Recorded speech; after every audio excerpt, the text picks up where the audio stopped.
So this one's going to be about finding the inverse of a function. So I'll write out a function. G of x is equal to negative, let's say, square root of x plus 24 for Kobe minus 8. All right, so your first step is going to be replacing g of x with y equals a negative square root of x plus 24 minus 8. Second step, you're going to replace the y with the x.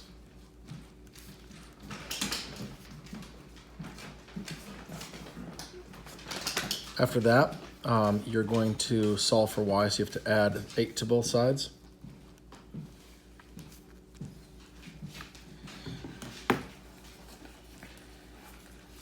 Okay, you could here multiply both sides by -1 to get rid of this negative. So this will just turn into negative x minus 8 is equal to the square root of y plus 24. Now you need to get rid of the square root, so you're going to square both sides. So if you square this side, you're going to get negative x minus 8 squared is equal to y plus 24. And then you FOIL this out. So negative x times negative x is positive x squared. Negative x times negative 8 is positive 8x.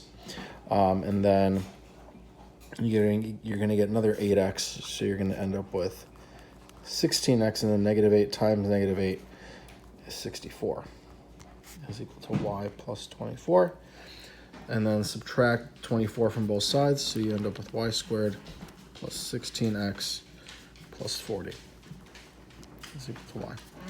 And there you go. Also, just don't forget that if you're trying to figure out if something is the inverse, if two functions are inverses, you don't really need to do any math other than make sure that the operations are in opposite order and opposite operation. You could look at the PowerPoint for one of those examples. That's the one with the flow chart. Also, when you're trying to find the inverse of a literal equation dealing with real life, you don't actually flip the variables.